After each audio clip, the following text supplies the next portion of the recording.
आत्मीय भाइयों एवं बहनों, हम आपका गुरुदेव माताजी चैनल में स्वागत करते हैं। आज हम वानप्रस्थ का सही समय की चर्चा एक कहानी के माध्यम से करने जा रहे हैं। मनुष्य अनेकों योनियों में भटकता हुआ मनुष्य योनि को प्राप्त करता है, लेकिन यहाँ आकर भी पुरानी योनि की छाप दृष्टिगोचर होती है। आपसे अनुरोध है कि इस कहानी को अंत तक अवश्य सुनेंगे, क्योंकि कहानी बहुत ही ज्ञानवर्धक है। भाइयों बहनों, कहानी इस प्रकार से है कि नारद जी अपने एक भक्त से बहुत प्यार करते थे, उनसे काफी लगाव था। जब उस भक्त की आयु वानप्रस्थ लेने की हुई तो नारद जी उस भक्त के पास गए।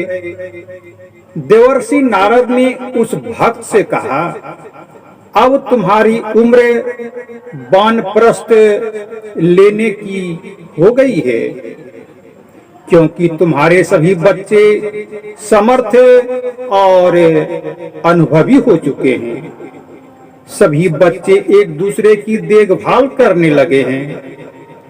अब तुम्हारा कर्तव्य बनता है कि परिवार की जिम्मेदारियों से हाथ खींच अपना भार समर्थ लड़के को देकर तुम अपनी ममता को परिवार की ओर शिथिल कर समाज के कार्यों में लगा दो।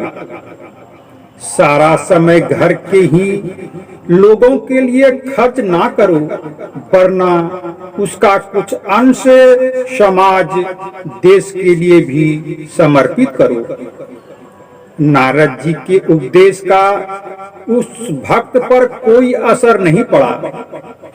वह अपने पुत्रों की अभी अयोग्यता की बात कह नारद जी की बातें टाल दी।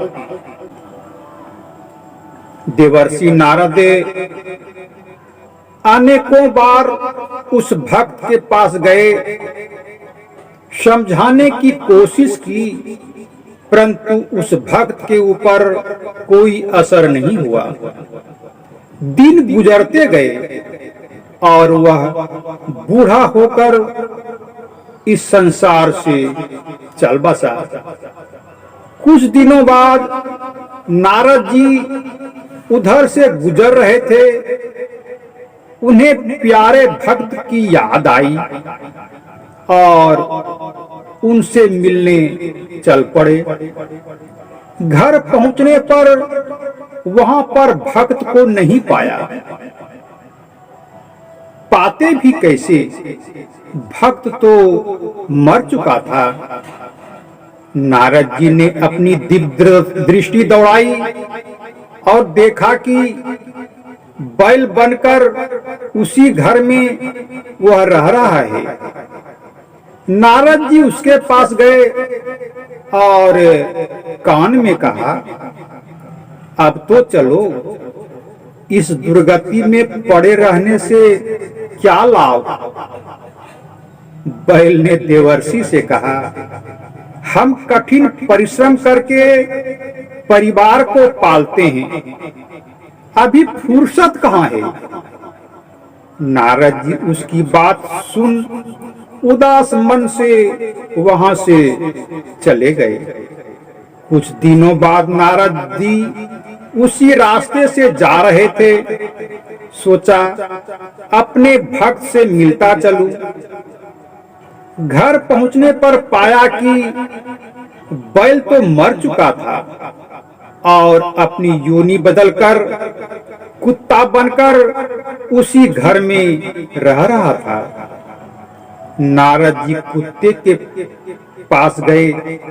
उन्होंने कुत्ते को पहचान लिया कि यही हमारा भक्त है। कुत्ते के पास जाकर नारद जी बोले, अब तो तुम्हें चलना चाहिए। कुत्ता बोला, अभी चारों तरफ उपद्रव बढ़ रहा है। घर पर नहीं रहूंगा तो चोर चोरी करके हमारा सभी सामान लेकर चला जाएगा। इसके बाद परिवार पर मुसीबत का पहाड़ खड़ा हो जाएगा। इसलिए मैं अभी नहीं जा सकता। नारद जी कुत्ते की बात सुन निराश मन से अपनी राह पकड़ ली। कुछ दिन बाद नारद जी पुनः उसी भक्त से मिलने पहुंचे जो बैल से कुत्ता बन चुका था और अपनी घर की रखवाली कर रहा था। भाइयों बहनों, समय बलवान होता है, वह किसी को नहीं छोड़ता। कुत्ता मर चुका था। कुत्ता से वह अब योनि बदलकर सांप बन गया था। नारद जी ने अपने भक्त सांप से कहा, अपने भक्त सांप का हाल समाचार पूछा। इसके बाद सांप ने कहा, घर में चूहे बहुत हो गए हैं। अनाज खा खाकर परिवार को घाटा दे रहा है। हम उसे खा जाते हैं जिससे हमारा धन सुरक्षित रहे। इसलिए हम अभी अपने घर पर ही रहना पसंद करते हैं। नारद जी उसकी बात सुन जाने ही वाले थे कि परिवार के सदस्यों ने सांप को देख लिया और उन्हें लाठियों से पीट पीट कर मार दिया। नारद जी जब वहां से जाने लगे तो सांप की आत्मा भी नारद जी के पीछे पीछे जाने लगी। भक्त को अपनी भूल का पश्चाताप हो रहा था। मनुष्य माया के मोह बंधन में फंसकर अपने को भुला देता है।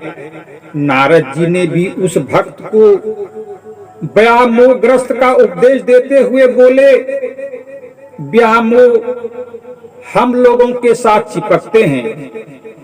लोगों का काम तो अपने बिना भी चलता रहता है।